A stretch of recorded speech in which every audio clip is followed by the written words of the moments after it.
Hello, I'm glad you joined us today. My name is Tom Jones, and I'm the Executive Director of the Faith Inclusion Network. And the Faith Inclusion Network um, is privileged to have you join us today for one of our multi-faith webinars. Um, if you don't know about the Faith and Inclusion Network, we help churches and other faith communities include people with disabilities. So we can provide resources, trainings, consultants, and so we can provide those things and connect your faith community and your faith leaders with information that will be helpful. We also we're also a multi-faith or interfaith organization.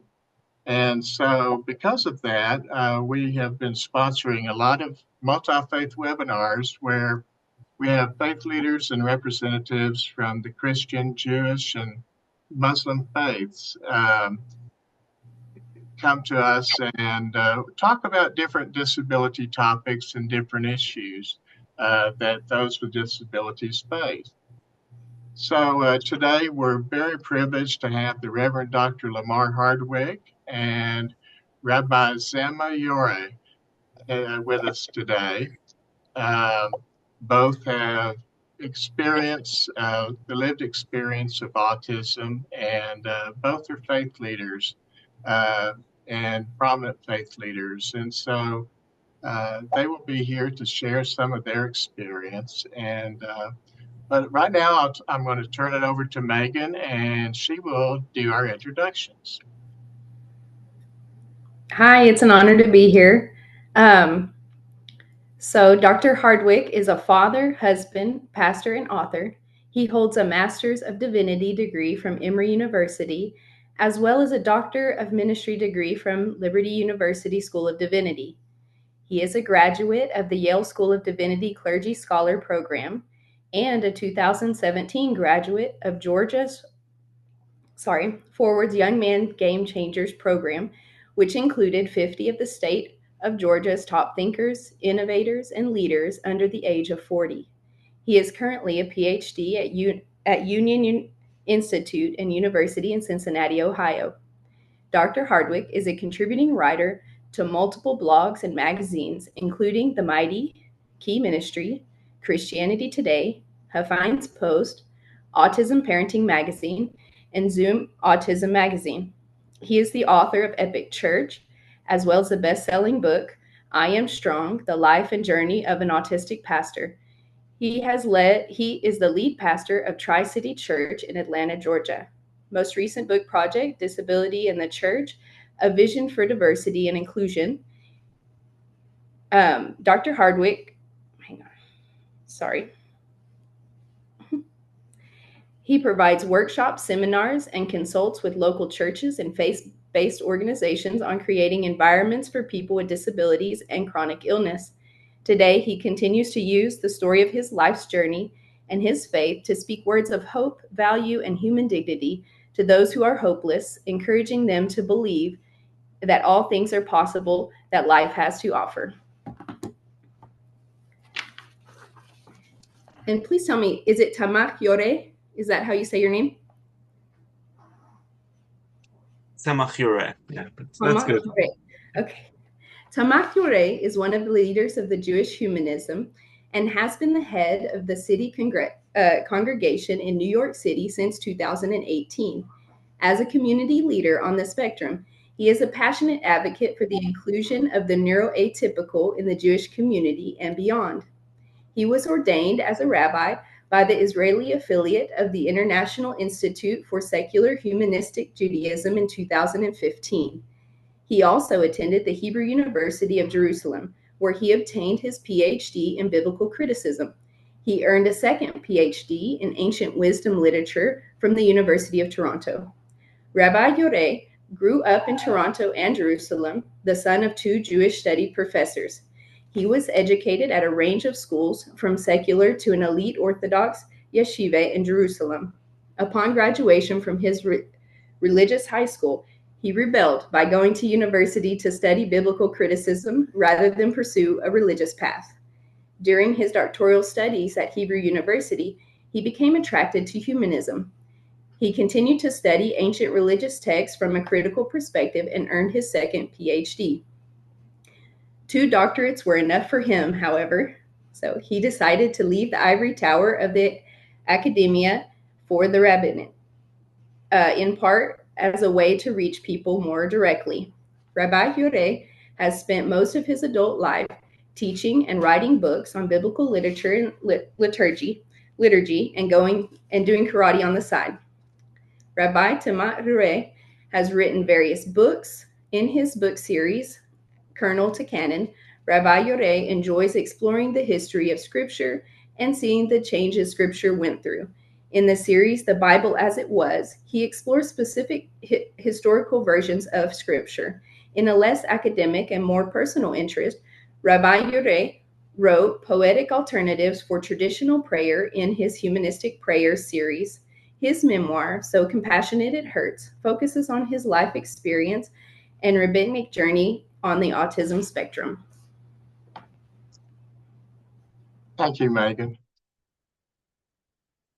So before we begin, I just want to mention that that the books these people have written, Lamar and Sama, are in the chat. So if you want to check some of those out, please do that. And then also I want to say that we will have questions and answers at the end. So if you have questions, go ahead and either put them in the chat or the Q&A. And so we'll have a chance to have Lamar and Sama respond at the very end of our session. And this will go to 3 o'clock to allow for some of those questions and for both people to respond. So let me first begin. And I guess, Megan, if you could kind of shut your video off. That's all that we're seeing is you right now. There we go. Okay, thank you. So in a short amount of time, I know you have a lifetime of experience. And so I would like for you to see what both of you could talk about your experience or your journey with autism.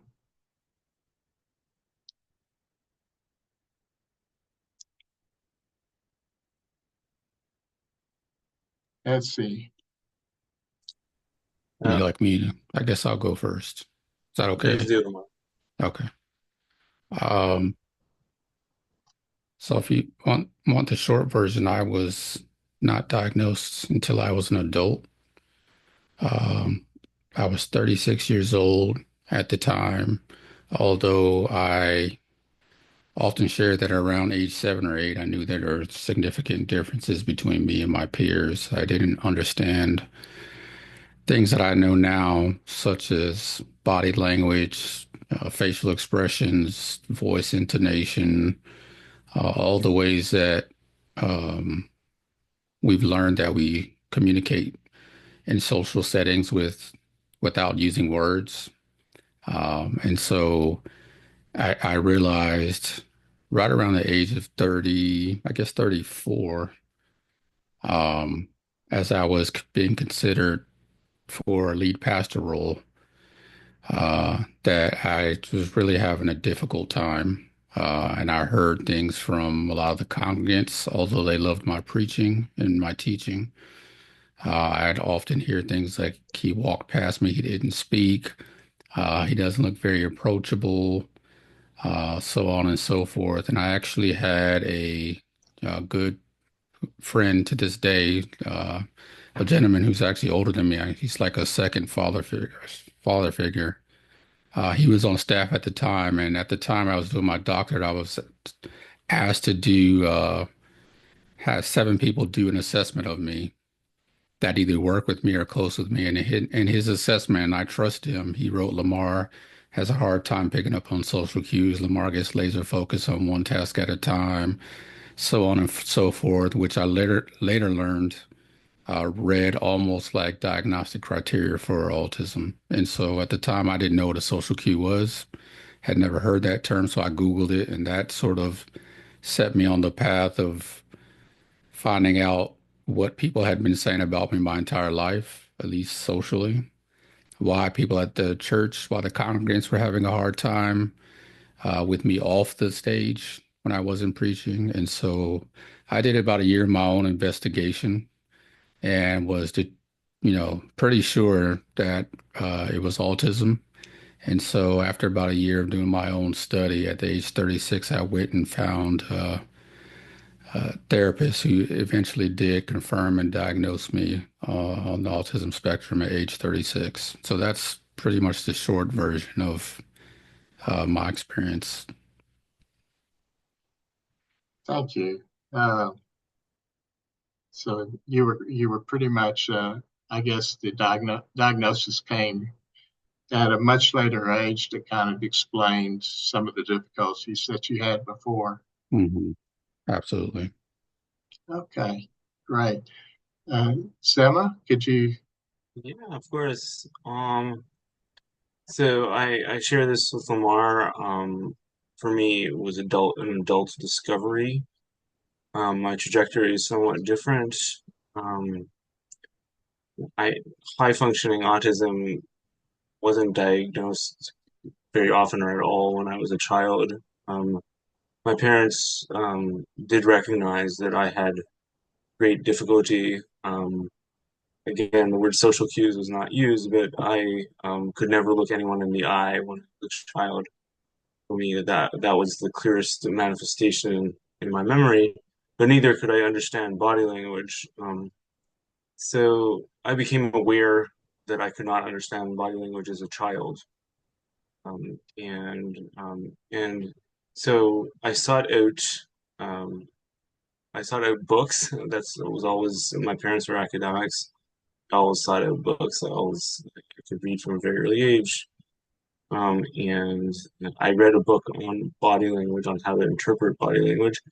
And that was somewhat helpful, though, a book offers, short book offers a limited resources and definitely did not help me navigate many of the social cues, but it made me at least aware that was I was different in this way from the majority of people that I found. And I felt, I would say, the one I felt a lot of loneliness as a child and into my late 20s.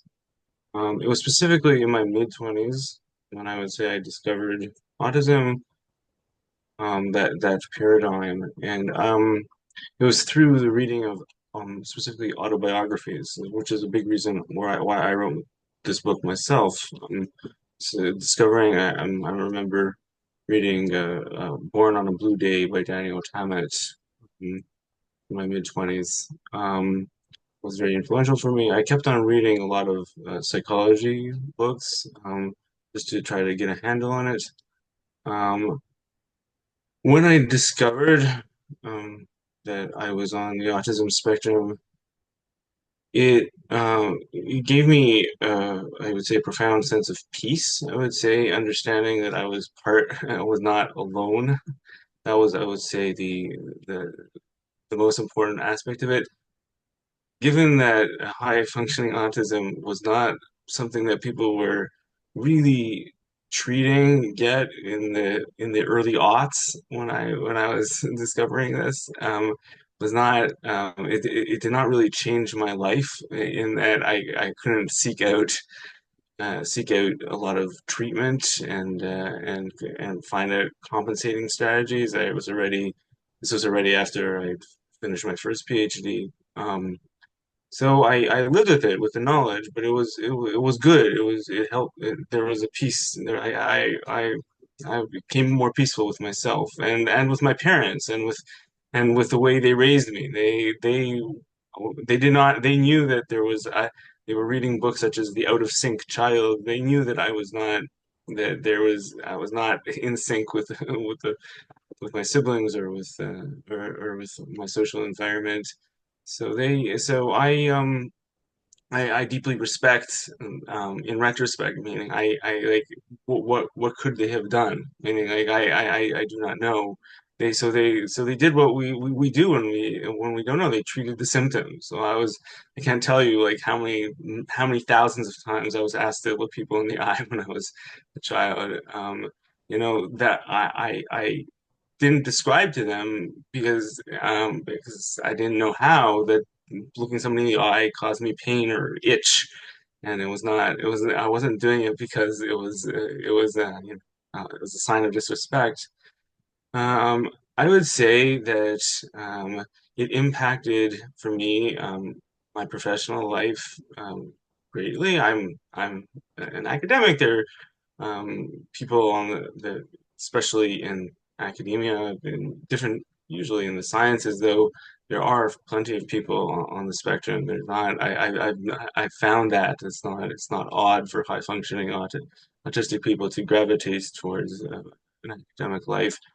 But it impacted me performing on job interviews because I started out seeking to be a professor. I wasn't very successful at it until I interviewed many times before I found a job teaching at a rabbinical school, teaching future rabbis. And then of course, the downturn of 2008 to 2010 hit, and so I subsequently lost that job. But I never, I have a deep and abiding interest in Jewish studies and text, so I continued. I got rabbinical ordination at that time. I never sought to be a congregational rabbi. It wasn't a career path that I really thought was open to me, given that I understood that part of being a congregational rabbi, at least as I understood it, was interacting pastorally with one's congregants and speak and trying to understand them and being able to do small talk and being able to interact comfortably with people, and that was not something that I could do well. Um, and I understood that, and I do not seek to become a congregational rabbi, but I at a certain point I had to finances dictated that I needed to find more employment, and so I in the end did apply to a number of jobs, and I happened to get a job as a congregational rabbi, and it was quite odd to me that I got that job, simply because like I would say that on the search committee there were five psychologists, and if I can generally mask well enough to pass as somebody neurotypical, but not with five trained psychologists. So I didn't even try, and it was for the first time in a professional setting. I presented myself as being on the spectrum, and I thought that would probably be disqualifying, not because they were going to, be ableist or anything of that nature. It's just because I wouldn't be able to pastorally interact with members of the congregation, and that would not allow me to fulfill the duties of my job. But to my surprise, I did get it, and they trusted me, here I am 7 years later, still doing the same thing. It was a fairly difficult road. I in acknowledgement of my deficits in with social cues, and they I did was the beneficiary of coaching how to interact, and that was very helpful to me. And and I've also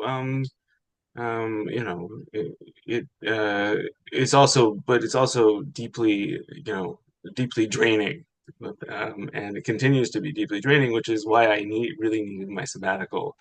And I've been this is my 6th month or 5th month of sabbatical, and and I'm feeling reinvigorated by it, and I'm much more relaxed, and I'm also healthier, which is very important. So yeah, so I would say that that was a bit longer of an introduction than Lamar, but that brings us to the present time. Thank you for sharing that. And it, I think there are other people out there that probably have similar situations with some of those deficits, some of the harder things that things that are harder to do. I'm probably an undiagnosed person with Asperger's, and it can sometimes help explain and give you some understanding of uh, why and how we are the way we are. Uh, and I can see how that could be something that brought you peace. Now I know that many times we kind of use a medical model and talk about the deficits that autism or any other disability might bring to us. And not to overlook any of that, but um, what are the strengths and unique abilities that you bring to your jobs there as a faith leader who has autism? What are some positive things that come out of this?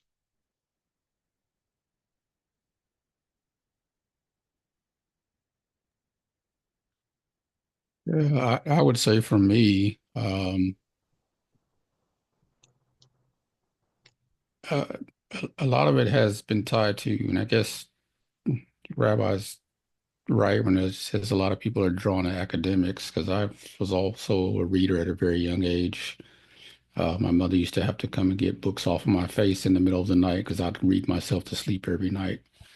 But that ended up translating into, um, and I should say that a lot of that was also because I didn't have a lot of relationships. I didn't have a lot of friends, and books is how I began to understand the world around me. Um, and so I share that to say that that translated into a big strength for me, because I was discovered that I had the ability to absorb large amounts of information, and to retain it. And so, when you're in ministry or in academia, and I've kind of had my foot in both, you're sort of the keeper and the also sort of purveyor of information. And so, um, that that part of my neurology works very well for me when it comes to ministry, is absorbing large amounts of history. Nobody thinks it's weird, um, that I know as much as I know about first century church history, but when you're 7 or 8, that's sort of super weird, right? Uh, it parlayed itself into a gift that transformed itself into a calling that transformed itself into a vocation. So that's one thing. Um, I would also say that, a lot of times what's looked at as a weakness for most autistic minds is what's called rigidity. I don't like to call it rigidity. I like to call it discipline and routine. Um, and that actually has worked very, very well for me because, even as a kid, like the routine of, this Sunday was first Sundays in the churches I grew up were communion, and second Sundays were this, and third Sunday had a particular, so everything sort of followed a routine and a pattern.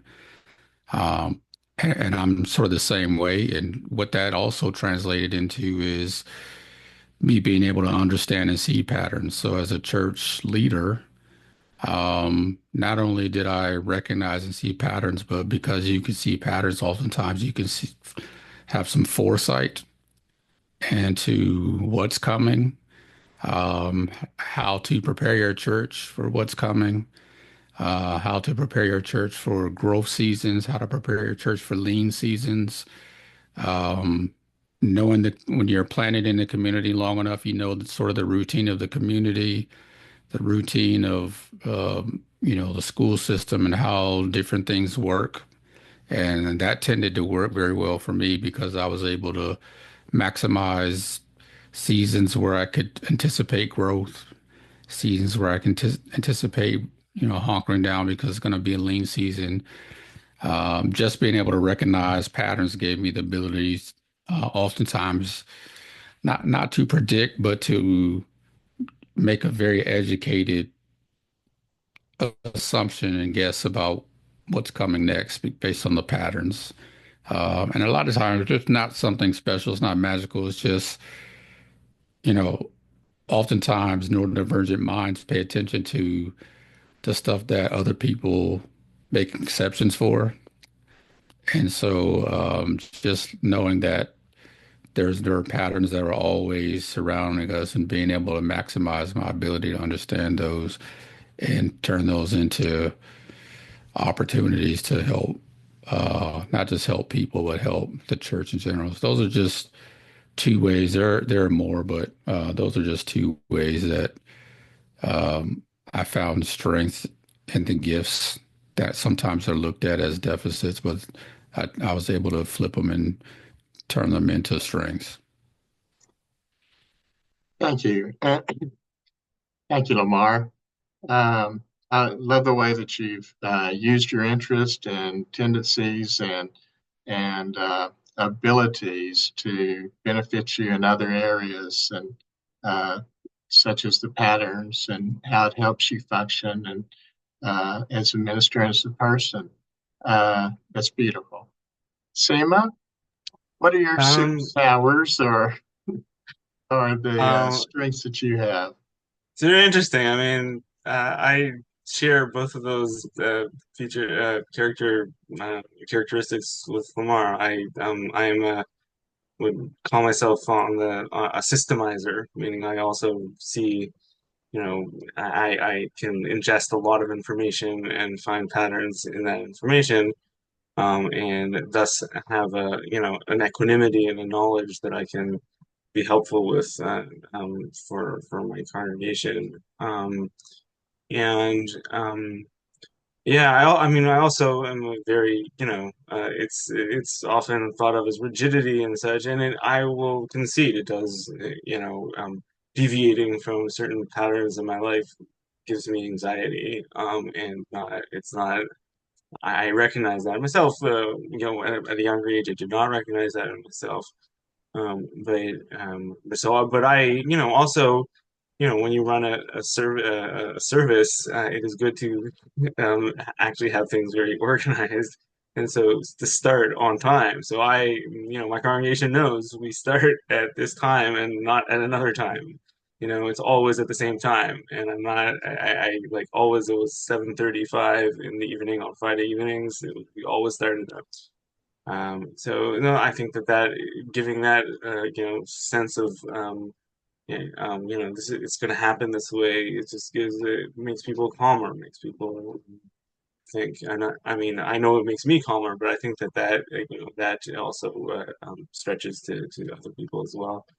Um, I also I think I'll speak of one thing that Lamar did not mention. For me, I grew up with a sense of deep aloneness, as I said, and just recognizing who I was did give me a sense of peace, but also it's a sense of like, it really informed my philosophy of living, and which is deeply humanist, and that is recognizing others wherever they are. And so just a deep sense of a tolerance for just a myriad, the myriad spectrum of what exists in humanity. So not to be frightened by people manifesting behaviors that maybe would strike other people as disturbing or odd, and just being able to um, um, process that with equanimity and such is something that I feel that I am able to do, that people who are neurodivergent, neurotypical are maybe somewhat less able to do unless they've been psychologically trained. I also find that I'm very able to interact well with children. I've tried to identify why that is in particular. So the activity that I enjoy most is running my Sunday school. And the reason for that, I think, has to do with the lack of pretense among at least younger children, and just being able to live in the moment and without and live with the truth, their truth. They're not dissembling, and I find it hard to know when people are dissembling. So it's a comfort to know that that there's a transparency with younger children that I really deeply appreciate, and I'm probably calmest, and my wife definitely thinks this, that when I'm holding an infant in my arms, it's just a very calming, something very calming for my soul. And that extends to younger children in general. Just very happy around them. So yeah, I would say that those, there are others, but yeah, I have a section in my book that exactly talks about gifts, like the gifts of being on the spectrum, the gifts of being really typical. And I think that that is a very good language, because all of us have everybody in this world has both things, deficits and gifts. And but too often when we speak of autism, we focus on the deficits, and I think that we should be really emphasizing the gifts just as much. And so, because that's part of our, that's part of our whole experience, not just the deficits. Well, that's a great way to look at it, and you know, see a person as a whole person. Gifts and deficits. Everybody has those. You kind of mentioned that growing up, it was a little bit lonely. And as Lamar was talking, I saw you nodding a lot, understanding a lot of the same things he went through. And if we could see the audience, I would bet that a bunch of people are nodding as well. And so, do you know of other faith leaders? Is there a group that you collaborate with, other faith leaders with high functioning autism? As a little bit of a support and as a little bit of adding some community to your profession.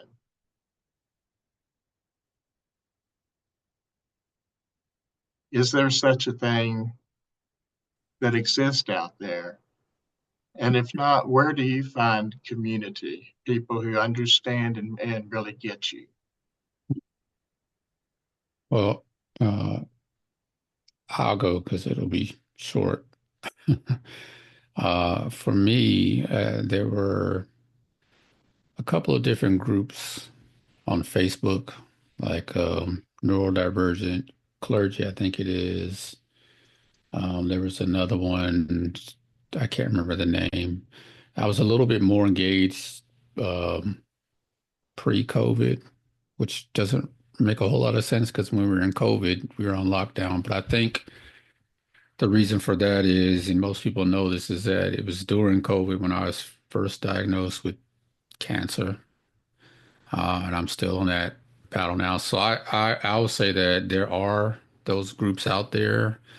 Um, I was more interactive with them prior to some of these other challenges that I've been having over the last 4 or 5 years. So I just kind of lost touch.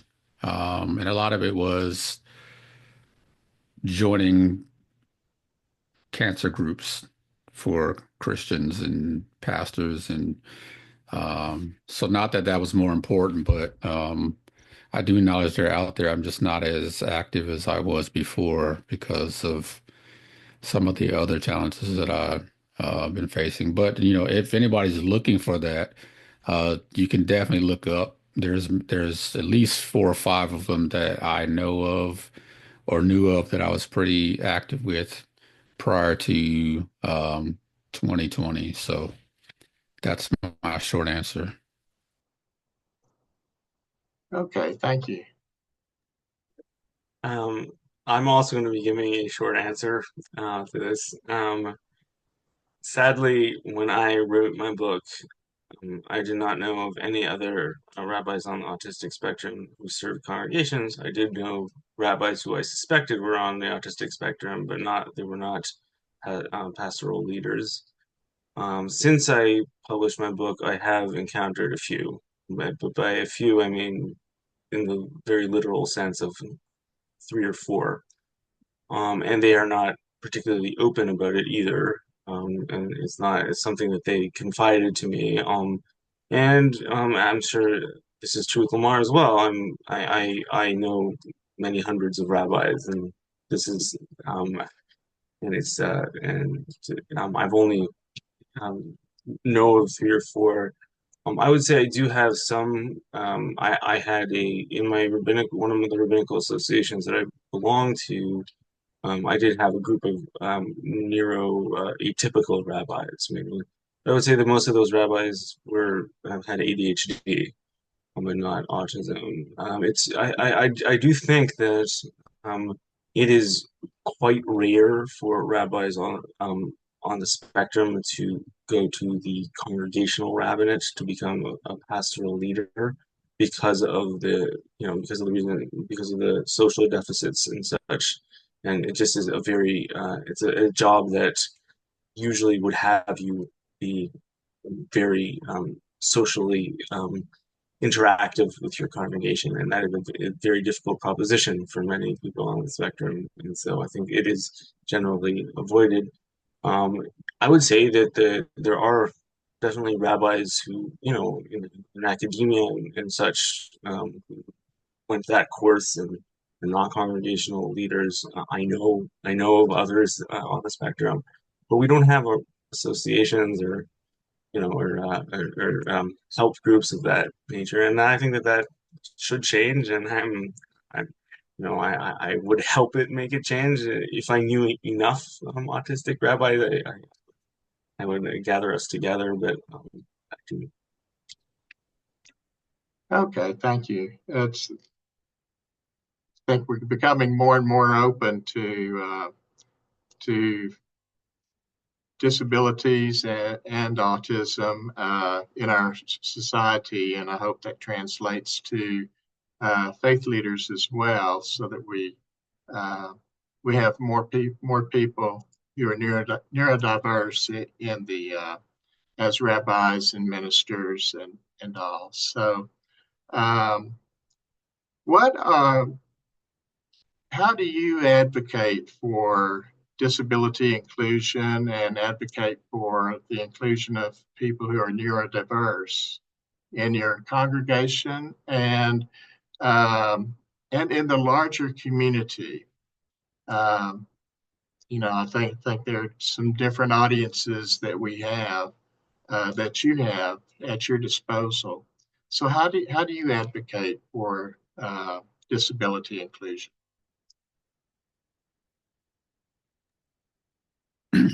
A lot of my work started after I was first diagnosed. I think probably the most powerful way that I've advocated is to be very open and transparent uh, with my own life. And so many people who follow me on social media know that I'm pretty open about a lot of the things that I struggle with, a lot of my victories. I share those. And I just noticed that even the church that I was pastoring at the time that I was diagnosed, when I disclosed, it made the church more open. I saw the stigma of autism and really other disabilities start to slowly erode. And so that's been one of the most powerful ways. And I think, even in sessions like this, where we can talk openly about it as faith leaders, it sort of helps the stigma erode. I also know after I did that, I also got lots of pastors who were contacting me um, who weren't quite ready to share their congregations. And then I had a few that were contacting me saying, your story sounds very similar to mine, and I think I'm going to go get evaluated. And they would come back to me later and say, yeah, I found that I'm autistic too, but I'm just not ready to share. And eventually, after a couple of years, I've noticed a lot of them become more open. And even parents, pastors who were parents of autistic children became more open about it. So I think the first and most important way that I've tried to advocate is by helping to erode that stigma, to make people realize that, we're still valuable in the eyes of God. We're still created in the image of God, and we have some challenges, but we have gifts that can actually help build up the church or the synagogue or whatever our particular faith affiliation is. I think neurodivergent people have lots of gifts and insight and even wisdom, spiritual wisdom that is often not uh, taken advantage of, but is very important for our faith communities. The other way is, of course, we talked about this earlier, writing. It tends to be the best way, even though people tend to like the way that I preach. I feel like I'm a much better writer than I am speaker. But as I continue to write, I become a better speaker, especially because when you're pastoring, you know, Sunday comes every week, so you don't get a break from that. Um, but writing, developing materials, um, developing in concert with other organizations, materials we were talking before we came online about books that I'm helping other people write, chapters that I contribute, articles that I contribute. So it's not just my books, even though I would love people to read them.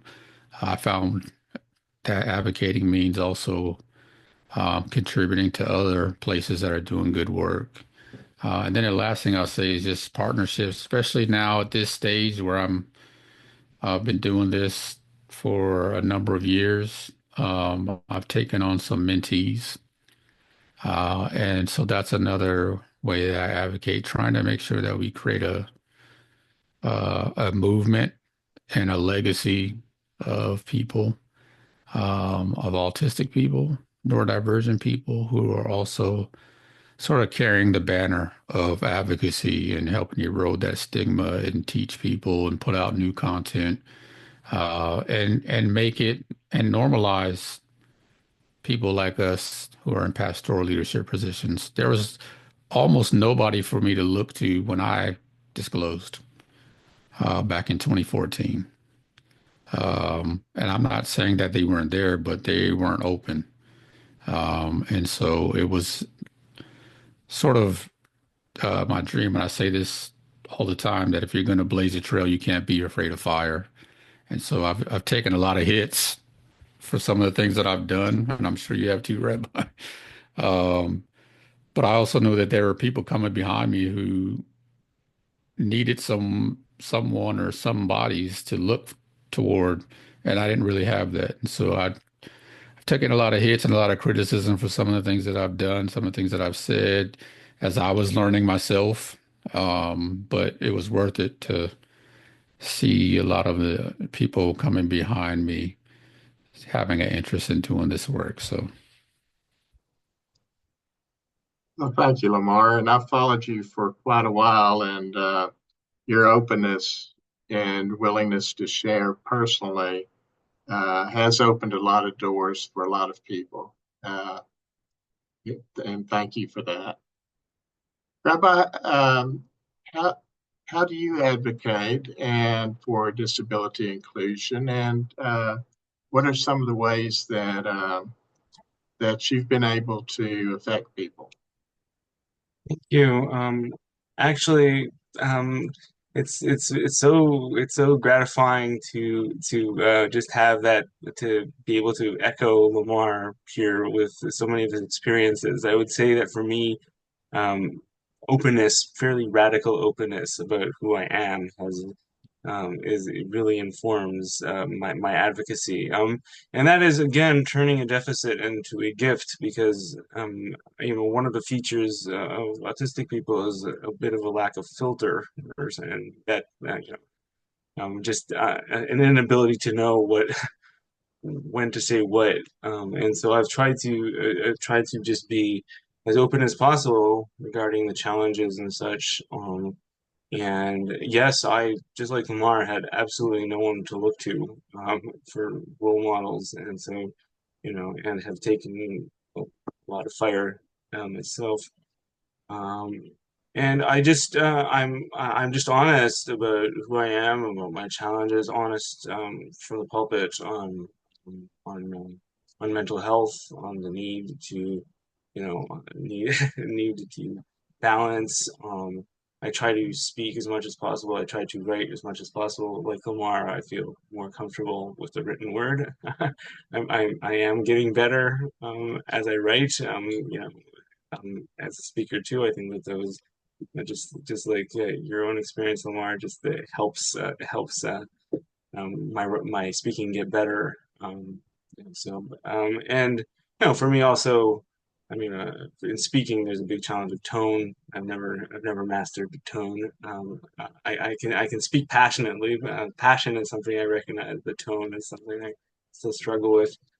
Yeah, so I do try to speak on like in as many forums and in as many contexts as possible to really and to just show people this is possible and I'm here as like the idea of paying it forward is very, very strong in me just because I learned it through the autobiographies of others. I learned of my own experience, and I want to normalize it. I want to make sure that people understand this is part of the great human diversity.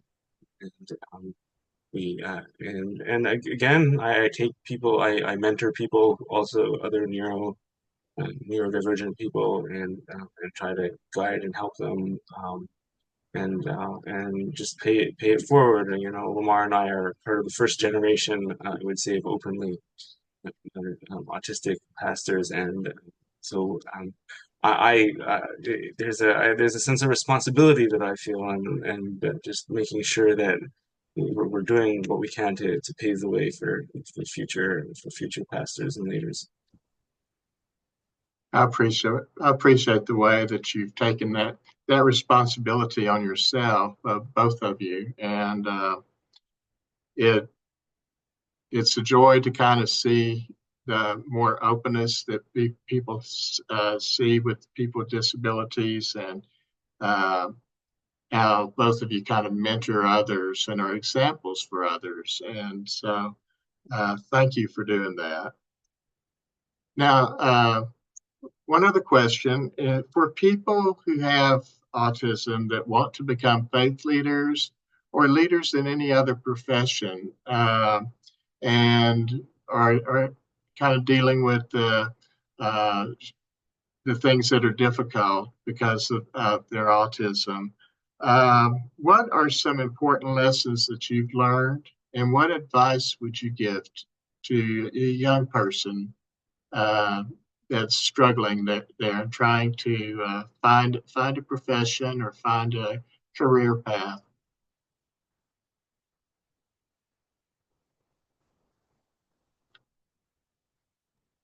What's been helpful to you? So the question is advice regarding, can you restate the question? Yeah, for people that are thinking about becoming faith leaders, going Mhm. into the ministry, or really in any other profession, who have high functioning autism or Asperger's, and are struggling with those some of the difficulties that it brings. What are some lessons that you've learned along the way, or advice that you would give them uh, on their career path and choices for the future? Yeah, that's a tough one because when I got started, um, so I'll just say this, we divide history, at least at least most of us do generally, we divide history from um, BC, or some people say BCE, and AD, or, you know, CE, common area. So BC before Christ, AD, or BC before the common era, and then common era, right? But there's generally two splits in time. Uh, I like to split the church or faith leadership into two eras, and that's pre-COVID and post-COVID, because I feel like we live in two totally different worlds after going through a global pandemic. And so part of the difficulty in giving advice is that I feel like, even though it wasn't very long ago, the things that I had to do and the things that worked for me feel like ages ago, especially because most of the Western church, Western Protestant church, I should say, and I'll get even more specific, North American Protestant church is vastly different, in my opinion, than it was before the pandemic. And so some of the stuff that I'm hesitant to say because it might be outdated, I'm afraid, just because so much changed after the pandemic. Um, like, for example, we're still living in the age of long COVID. So people are developing symptoms and new diagnoses. It's one of the challenges I'm having right now, trying to figure out what's going on with my body and realizing that, um, COVID may have had a part to play in some new challenges that I'm having physically, and I'm learning that a lot of other people are doing it. So there's a new challenge that didn't exist prior to COVID about navigating with a quote unquote disability. But I will say that um, trying to find a place will be difficult. This is part of the advice. Trying to find a place, uh, if I'm going to be realistic, it's probably going to be difficult. Probably even more difficult than it was for me because of the number of churches that have had to downsize, that have had to close, that have had to get rid of staff positions. So there's not as many opportunities as there were. But I would still encourage anyone who feels that calling, who's neuro divergent, to find a place. That there's a place for you, and it may look totally different to find that place than it did for me. And so I don't have much advice about how to find it. Just know that there's somewhere that you belong, that God will sort of orchestrate. Uh, and so I guess really is the first advice is don't give up. Don't give up on the church. And I say the church, I mean the church universal. The church you're at may not accept you or give you opportunities.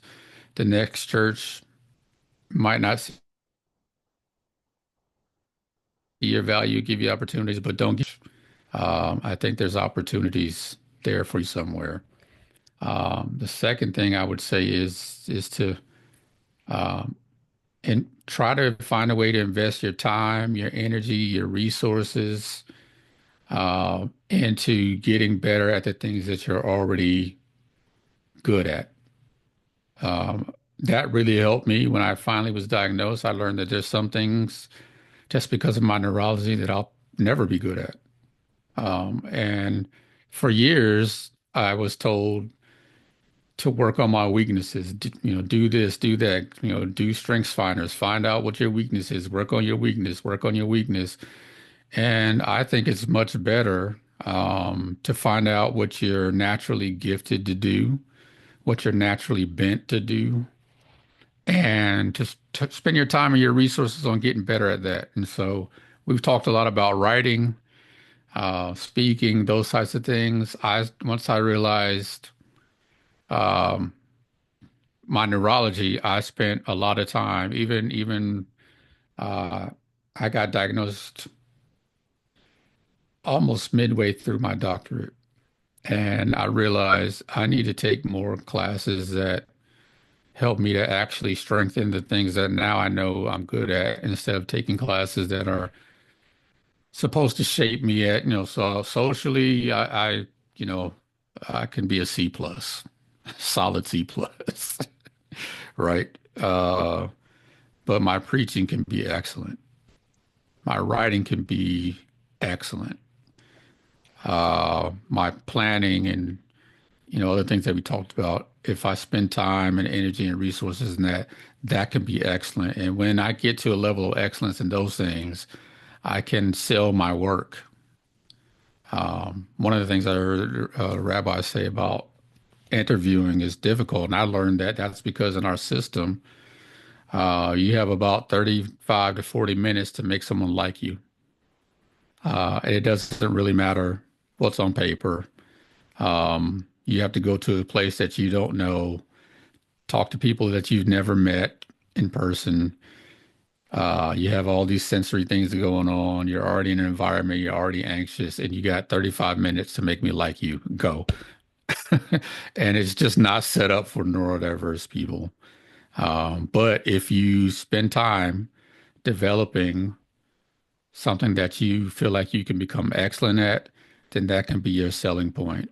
And you can talk about that and distract them from uh, seeing this as a time where they trying to get to know your personality and whether or not they want to work with you. And they can see it as how much you can bring to the table. So, for example, the last church that I interviewed with, I told them all the stuff that I'm good at. I told them all the stuff that I'm not good at, that I'm never going to be good at. Here's what I'm going to need. I'm going to need support in this area, this area, and this area. But if you let me do these three things, you will have the best version of Lamar. And the best version of Lamar is what's best for this church. And that was my pitch. And they sold. We'll give you assistance with this, this, and this. And all you have to do is focus on. And I basically took their job description and whittled it down to the three things that I actually want to do and that I'm good at. And told them, if you let me do these three things, your church will never be the same. That's what you're getting. And so, yeah, I would say try to develop a way to become excellent at the things that you're already gifted to do, and don't worry about the things that you're not gifted to do. Find support for those things. Operate out of your strengths then. Yeah. Cinema? Yeah, it's a very interesting question. Um, the advice that I've given, I've spoken to some about, decision like people on the spectrum and whether they should pursue the rabbinate or not. One of the pieces of advice I give is that you choose when to be open. Like, don't, you don't have to. This is part of who you are. Don't say put it out on the table. I'm on the spectrum, and you choose because there is stigma attached to it still. There is. It's not necessarily going to work in your favor. While interviewing and such. And so really, be cognizant of that. Were it different, I hope for the day that it will be different. It's not there yet. We're working for it. That is one of the main pieces of advice I have for at least rabbinical students. Um, I would say also, I agree with Lamar entirely. Work on your strengths. That's not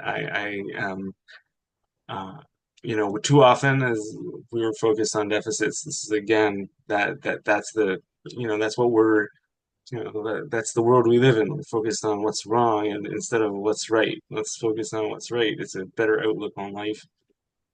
Yeah, like Lamar would say, yeah, probably a C plus would be very generous for me on social cues and social dynamics. Um, so yeah. Other than that, I would say persevere. It's going to be difficult. I'm not. I wish it were different, but it's going to be difficult. And I think, you know, today, as opposed to 15, 20 years ago, there's more awareness. There's a better idea of what this is. Um, so, there are institutions that do more than pay lip service to notions of neurodivergence that actually help. Between paying lip service and actually accommodating, there's a wide gulf and a spectrum of possibilities. Um, but it is but persevere and continue on the path, and if this is something you feel that you want to do in life, do it, and you will it is easier now than it was 20 years ago. It's not easy, but it's easier, and will become easier. And so I just encourage people to persist. I encourage incrementalism. If it's hard to learn today, learn learn a few minutes a day. So yeah.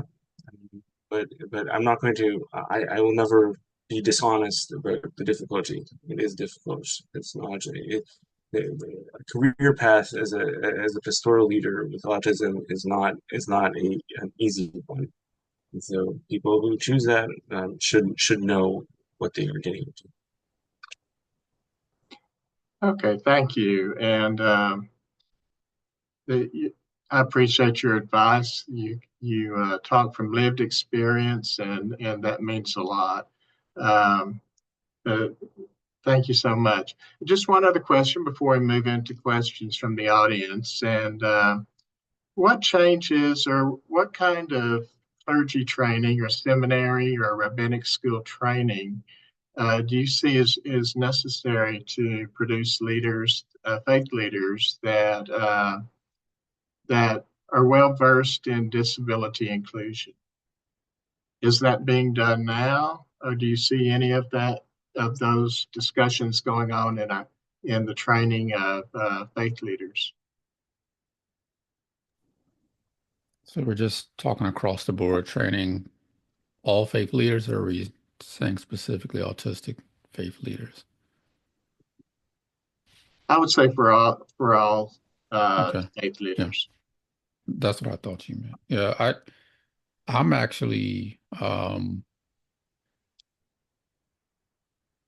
pretty pleased with the progression I've seen over the last, say, 7 years, 7, 8 years of seminaries adding some sort of curriculum or courses. They're not always marketed very well or advertised very well, but they're getting better at that. But I've noticed like a lot of seminaries adding, certificate programs in disability ministry or, courses in disability ministry. I've guest taught at my alma mater a few times, Canada School of Theology. Um, they have a course on disability in the church. Um, a couple of other places that I've taught at have added disability ministry courses, and some of them are becoming requirements for graduation if you're doing a Master of Divinity. Um, and so at least it's under the list of courses that can be taken to fulfill a requirement, let me say it that way. Um, and a lot of people, have navigated towards that because I think they're realizing that this is a part of the church that we have been pretty weak at addressing, at being informed. Um, for crying out loud, we still have some pastors who will stand up with a straight face. This is like recent, who will stand up in the pulpit with a straight face and say autism is a demon or demonic. And, and I'm not talking about 30, 40 years ago. I'm talking about like 6 months ago or last year. So the church has not been well informed. And I thought for me, like as someone who speaks at a lot of these disability ministry conferences and forums and things like that, one of the reasons why I wrote my books, the way that I did is because I rarely saw pastors there. And so you have all these great people, family members of people who are disabled, some people themselves who have a disability coming there, but you never really saw top leadership. And what I knew as a pastor who's pastored over 20 years, close to 25, is that, and I can speak, for uh, the church. I'll speak and I'll do this. And this is one of the shots that I'll take because I told you I've taken shots over the years. I know this as someone who's pastored churches for over 25, close to 25 years. Nothing happens in a church that's not important to the pastor. And that's just fact. And so if it's not of interest to the pastor or the leadership structure or governing body of that faith community, it's not going to happen. And so you get all these great people who are coming getting resources and taking them back to their church, and then they come back the next year, um, sort of beaten down because it didn't. Their thing that they tried to start didn't last 4 months. And I would tell them, if it's not important to the pastor or the governing body, it's not going to be sustainable. And so I say that to say that I started to believe and direct some of my work and a lot of it now to the places that are training the next generation of pastors. Some of the pastors that we're trying to get to right now, I don't know that it's going to be a lot of them are entering into retirement or like myself, close to, maybe 10 years away. And so I think it's great that a lot of these schools are starting to take on this mantle because it's starting to prime the next generation. When I went to both did do my master's and my doctorate, there were no courses or not even any mention of autism or any disability rather, and how the church should address those issues. And so I'm glad to see schools taking that up because we're not going to necessarily be able to change a lot of the decisions that are being made by current pastors. It's the ones that we're sending through our schools and preparing to take over churches that need to have this information. So I think I see a good trend. I would like to see it sped up a little bit, but it is better than it was, 10, 15 years ago when nobody was talking about it. No seminary had classes on it at all. It was just not a conversation. So it's getting better. Okay, thank you, Lamar. Sema? Um, I wish I could say that the situation was as Lamar described it at least in the rabbinical um, colleges that I know of. I've been invited to speak, but the seminaries tend to be small and devoting resources to courses and that are particularized towards disability. I would say, is beyond the capacity or the ability, unless it's like specifically funded. As Lamar said, there has to be a will, and there's not often a will. So, by virtue of personal connection, I can be invited to speak and such at these places, but to actually have a course devoted to disability, or and definitely I just speak widely with disability, but to neurodivergence, there's really nothing. And I can say that having I'm starting a master's degree in psychology right now. I just noticed, like, among course offerings in psychology, are there really courses devoted to specific, like, to ADHD or to autism? No, it doesn't seem that there are. It seems like it's not that these are not mentioned, but it's just not. It's just part. It's just part. It will fit into a course perhaps, but it won't be the main the main theme. And so, of course, in pastoral training, yes, that is addressed. I do know that. When you're trained on how to speak to congregants and such, you do get some advice on with people, relating to people with difference. But I again, it's I would say more in as part of a part of a course rather than a course in and of itself. I would hope that it would change. I think as there is growing awareness and such that it does. And so I am hopeful, and I know that more and more people with acknowledged neurodivergence and disability are entering rabbinical schools and are pushing the culture over there. And that's great. I think that you know, um, it takes that kind of push from also from the student body and from people who are diverse themselves or who are disabled to push for that for attention. So that change sometimes comes from within. I hope I hope it continues to evolve. I hope it's not there's not very much there right now, to be frank. Okay, thank you. We Now, I'm finished asking questions, and I know that there are some questions from our participants here as well. So I will turn it over to Rebecca Wolf, our Interfaith Engagement and Faith Inclusion Coordinator, and she will pose some questions from the audience. Thanks, Tom, and thank you to both of you for sharing honestly and openly. We have a few questions, and I also have a question or two if there's time. There's a question from Nicole about what kind of support you got while you were studying to become a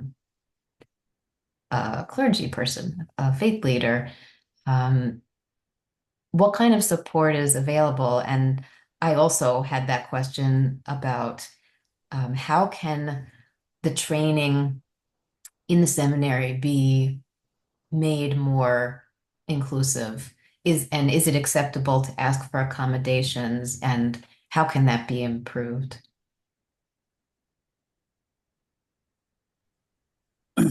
Well, I'll say when I was in seminary, I did not have a diagnosis, so I didn't know to ask for accommodations. Um, and I wish I did because it would have made my experience a whole lot better because there was certainly lots of things that I did not excel at that I now know are due to me not understanding a lot of things, particularly social cues. Um, so yeah, I didn't get diagnosed until I was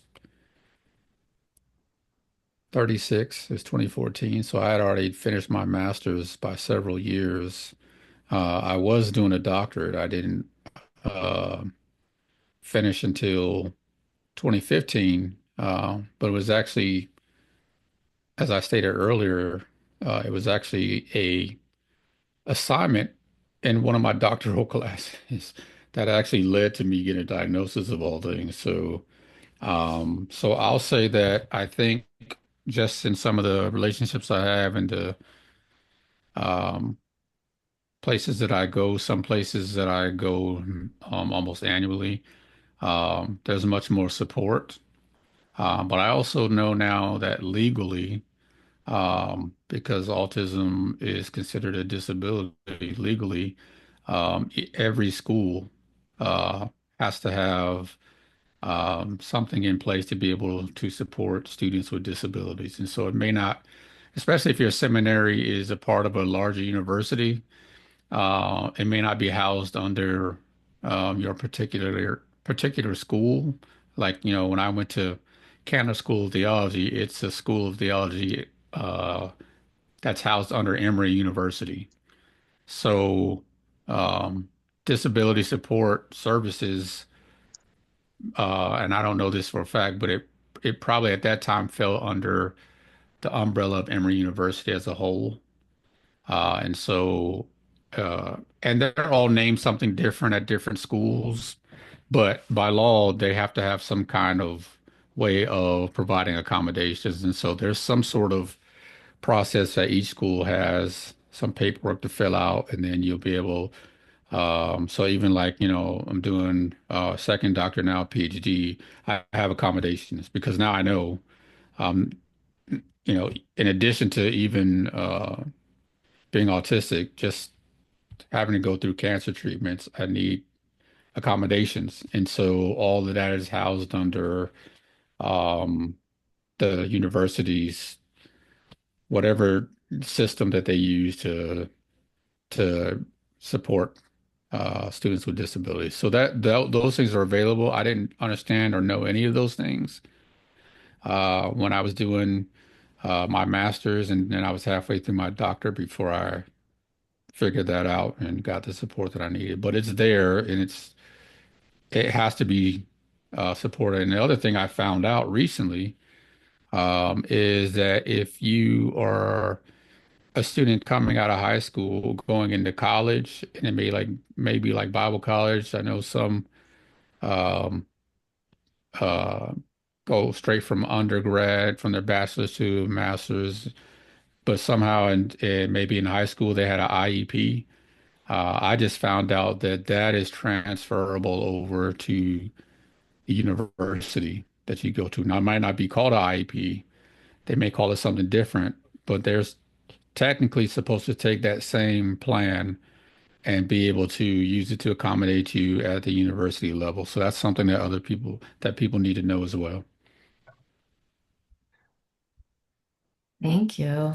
Mhm. Um, Rabbi Sema, do you have any thoughts about how the seminary could be made more inclusive? Or Um, it's interesting. I guess I think that addressing it from the formalistic perspective of they are required to by law is actually a good way to start. Meaning, like for with all the goodwill, it's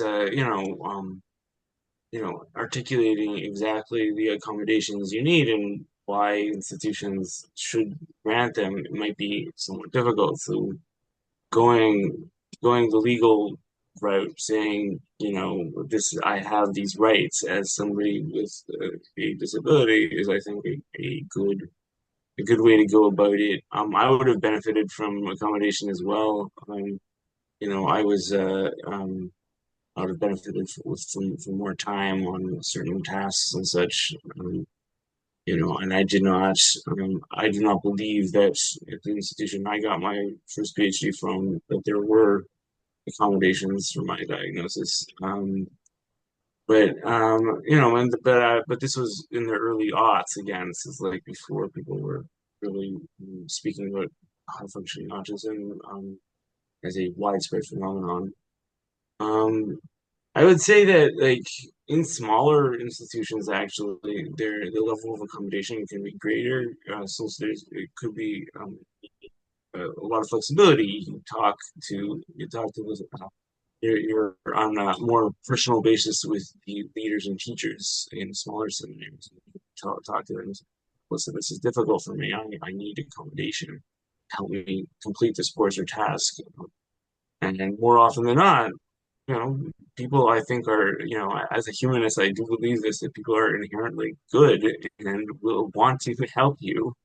And so talking and being honest about that, especially with your teachers and administrators, would be valuable. It's not there, though there is stigma attached to disability and such.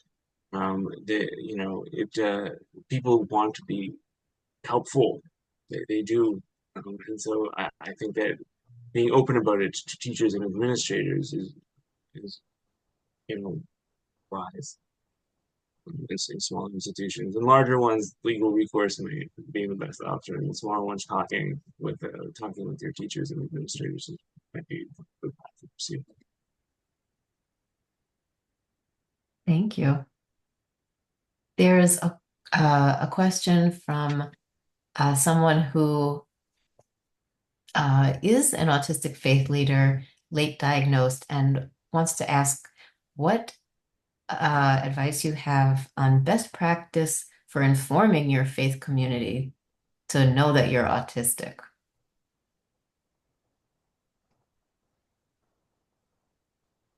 Hmm.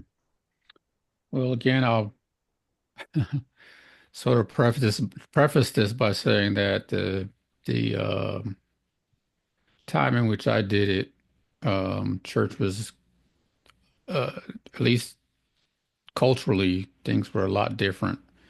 Um, and again, like I said I divided into pre-COVID, post-COVID, like just faith communities and the expectations. Um, they seem to be different. Um, so I'll just say that, and at every church, every faith community is different, but I think overall what I've seen is the expectations are a little bit different. So I'll start by saying that, so you can sort of, I grew up in the South, and so we were taught a phrase, and it's eat the fish and spit out the bones. So what if what I say applies to you in your context, enjoy it and then spit out the bones of the stuff that doesn't apply to you. Um, the first thing I'll say is don't jump out there without telling all the important people first. Have a meeting with the governing body of your faith organization. So if it's elders, deacons, whatever it is, even if you're in a connectional or denominational church, I would say, have that conversation with your supervisor, or your bishop or whoever it is that supervises you. Um, and then work your way through some of the important people in the congregation who may not sit on those boards, but they're important to how the church functions. And we all know who they are. Um, Sometimes those are the people who, and I hate to say it, but again, both Rabbi and I know that, and he said this earlier, that one of the characteristics of being autistic is oftentimes just saying things with no filter. So that tends to be me too. So I'm going to just say this. Um, that also means, who are your best financial supporters of the ministry? Um, those types of people who are important to the church.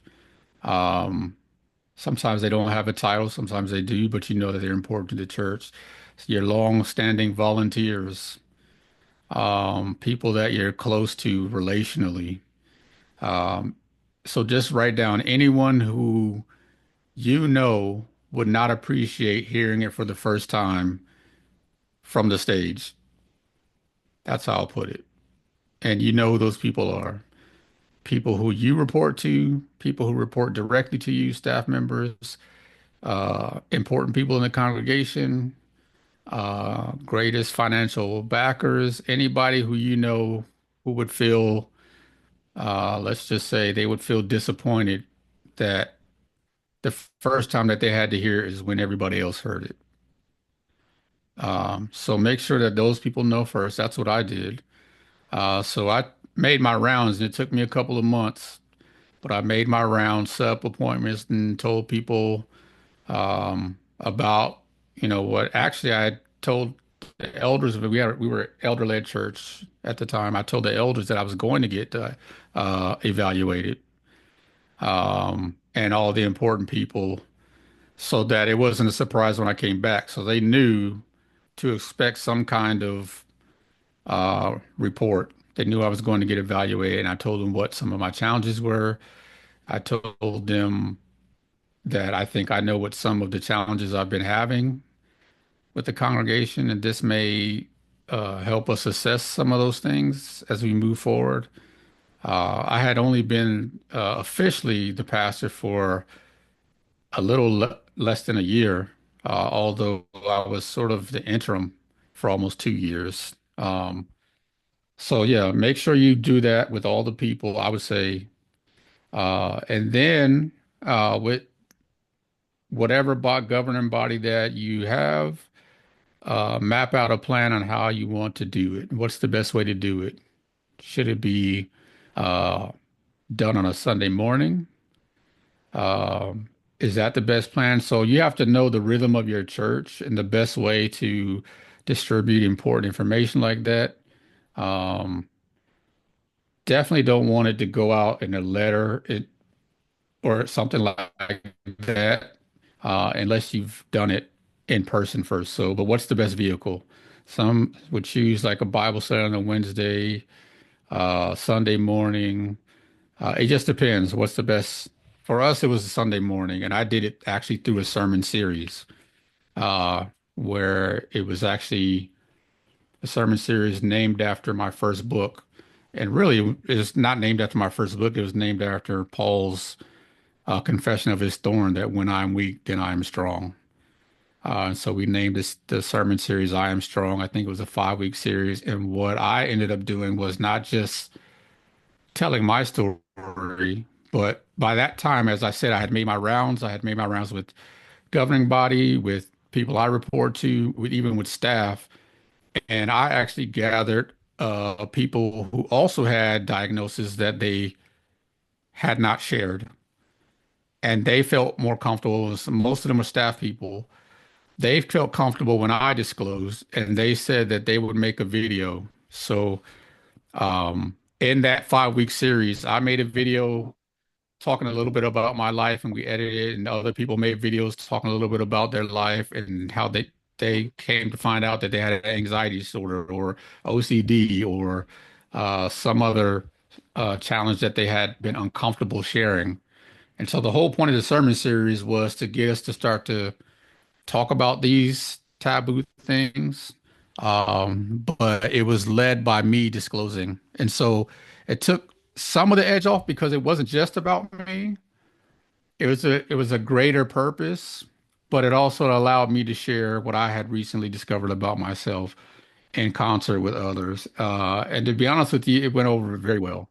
Actually, when the video played before I came out to preach the sermon, and I came out to a standing ovation that went on for about 5 minutes until I had to calm them down so that I could do the message.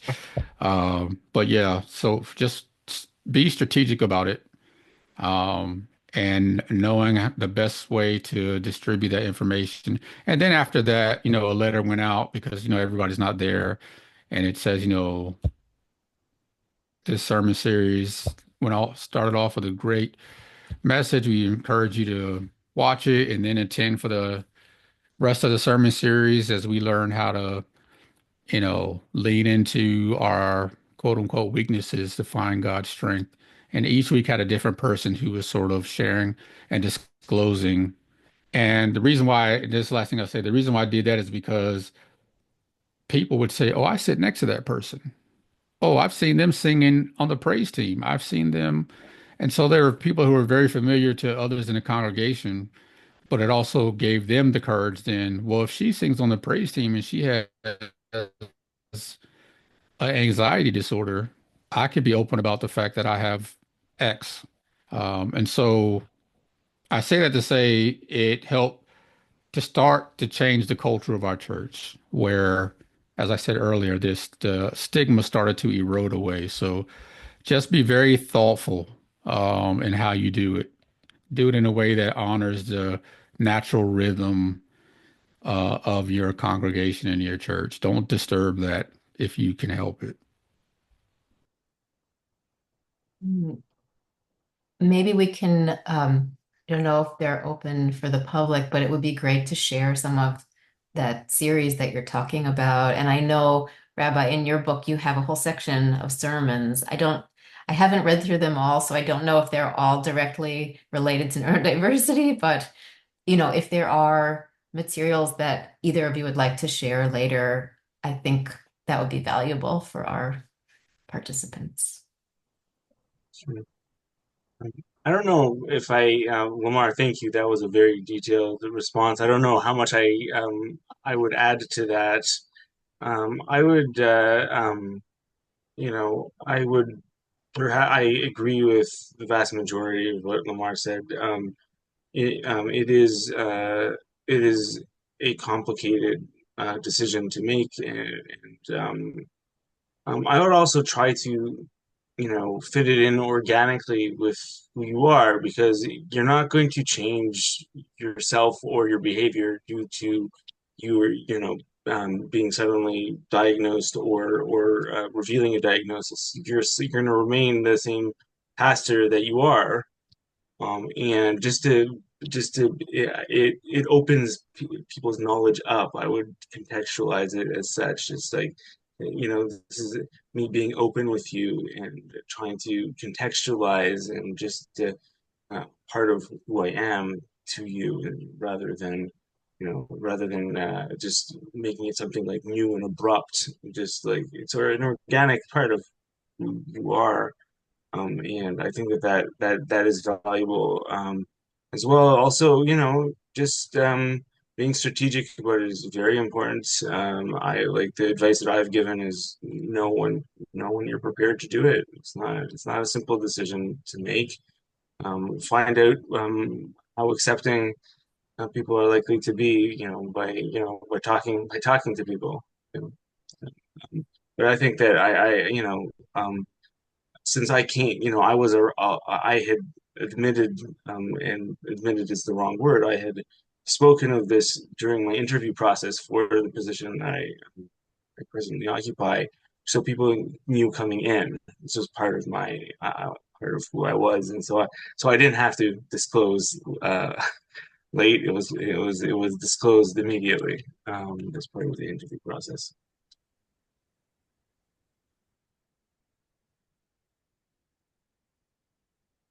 Okay, we are out of time, but I want to thank Lamar and Sima for sharing your experiences, your thoughts, your uh, successes and challenges. And so, uh, can't think of a better way to celebrate World Autism Day than with you two. So thank you so much for being with us, and I appreciate both of you, and may God bless you on your work as you continue to be a trailblazer that's not afraid of that fire, as Lamar said. So thank you for that.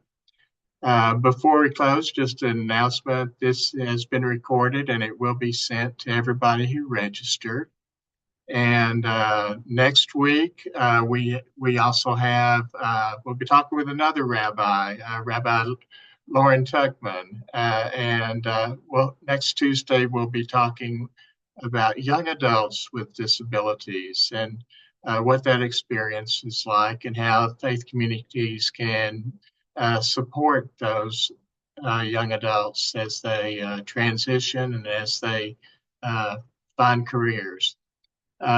Then on Thursday, it is National Siblings Day, and so we'll have another multi-faith panel of faith leaders and different religions who are working with siblings of those with disabilities. So they tend to be the forgotten child and or the forgotten person, but are very important. And so we will be celebrating that day by talking with some practitioners about what they've learned from working with siblings.